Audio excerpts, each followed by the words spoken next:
और क्वेश्चन पूछना चाहूंगी आपसे कि मोदी साहब और इमरान खान साहब की सोच तकरीबन एक जैसी थी जब ये जलसे कर रहे होते थे।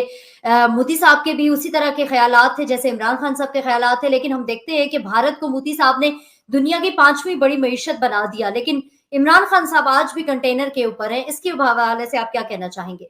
देखिए, मोदी साहब का और खान साहब का कंपैरिजन बनता नहीं है। खान साहब 4 साल रहे हैं तो बिल्कुल उनका बिहेवियर कुछ और था। जब वो यहाँ से निकले हैं, उसके बाद उन्होंने मोदी साहब की और डॉक्टर जयशंकर साहब की मिसालें देनी शुरू की। जब वो मुझे अभी तक याद है, एक दफा इन्होंने फैसला किया था भारत के साथ ट्रेड शुरू करने के लिए, लेकिन सुबह उठते ही उस पे ये मुकर गए थे उसके बाद।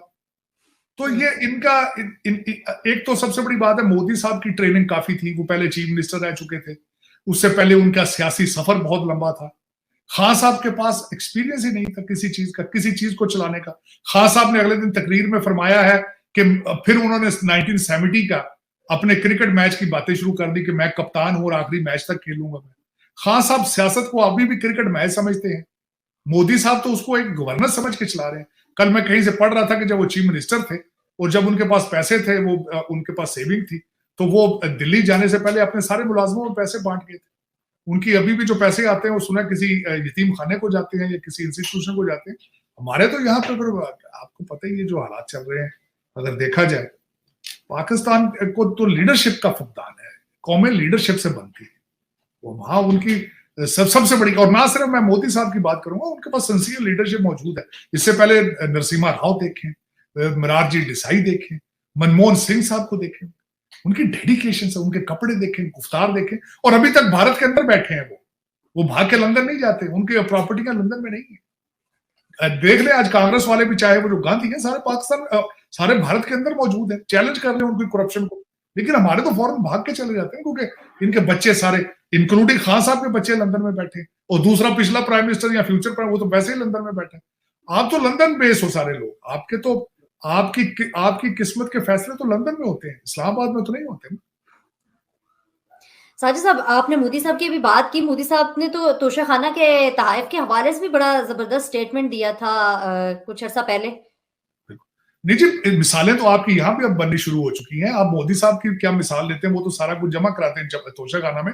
मैं कहता हूँ, आपके एक यहाँ मिनिस्टर है आसन इकबाल साहब, उन्होंने ना सिर्फ तोशाखाना में से जो ली थी चीजें 20% उसका दे के ली थी, उन्होंने अब जब उनका नाम निकला है, उन्होंने बकाया 80% भी जमा करा दिया तोशाखाना। मिसालें तो मौजूद हैं आपकी, ऐसी तो बात नहीं है कि सारे के सारे इस तरह गलत है, लेकिन ये कि बड़ी थिन मिनॉरिटी है। हमारे रोल मॉडल कोई नहीं है, हमारे लिए मिसालें मौजूद नहीं है। और दूसरा, जिस तरीके से अब करप्शन को हम, जिस तरह अगले दिन एक मैं मिसाल देना चाहता हूँ, आपको फेडरल बोर्ड ऑफ रेवेन्यू के एक अफसर ने खत लिखा है कि मेरा 1 लाख रुपए में खर्चा नहीं चल रहा घर का, मुझे रिश्वत लेने की इजाजत दी है। तो आपके तो हालात अब ये हो चुके हैं कि आपका जो रिश्वत नहीं लेता उसका गुजारा नहीं हो रहा, जो लेता है आपके तो हर चीज जायज हो चुकी है। तो अब देखें, पाकिस्तान के बारे में दुआ खैर ही है, अब क्या हो सकता है। साजिद साहब, हुकूमत कहती है कि खजाना खाली है, लेकिन हम देख रहे हैं कि लग्जरी गाड़ियां मंगवाई जा रही हैं, अय्याशी उसी तरह से चल रही है। एक स्टेटमेंट सामने आया था वजीर आजम साहब की तरफ से कि 1300 सीसी से ऊपर की गाड़ियां इस्तेमाल नहीं की जाएंगी, लेकिन इस वक्त भी सड़कों के ऊपर जो खासतौर पे जो वुजरा की गाड़ियां हैं वो इंतहाई लग्जरी गाड़ियां हमें नजर आती हैं, लेकिन जो नई गाड़ियां खरीदी गई हैं इसके हवाले से आप क्या कहेंगे? देखिए, इन्होंने पिछले 6 महीने के अंदर 2.25 अरब रुपए की नई गाड़ियां खरीदी हैं, जो कि मैं समझता हूँ ज्यादती है। पाकिस्तान बैंकरप्ट हो चुका है। मैं नहीं कह रहा हूँ, आपके वजीर दफा कह चुके हैं, आपके वजीर खजाना कह चुके हैं।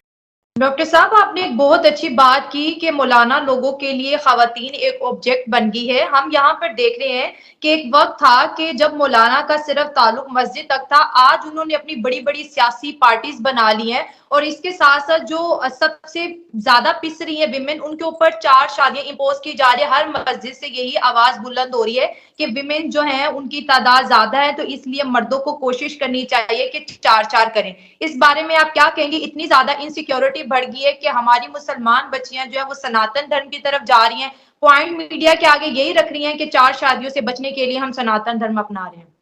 अगर वाकई इन्होंने ये फतवे देने शुरू कर दिए हैं तो ये तो एक क्रिमिनल एक्ट है। मैं समझता हूँ कि पाकिस्तान की स्टेट का सत्यानाश करने का तरीका ये है कि इतने बच्चे पैदा कर दो कि कंट्रोल ही ना हो, और ये ये जो है ये स्टेट कोलैप्स ही कर जाए, कोई बाहर से हमलावर ना आए, यहाँ पे इतनी पॉपुलेशन एक्सप्लोजन हो कि लोग सिविल वॉर शुरू कर दें। जिस तरह दुनिया मॉडर्न होती जा रही है, हम गारों की तरफ जा रहे हैं, कुछ भी ऐसा ना ऐड चल रहे हैं, ना लोगों को अवेयर किया जा रहा है कि कितने बच्चे हमारे होने चाहिए। लातादाद गिनती है। फैसलाबाद की मैं बात करूं, 1 महीने में 50,000 बेबीज बोर्न हुए हैं वहां पर।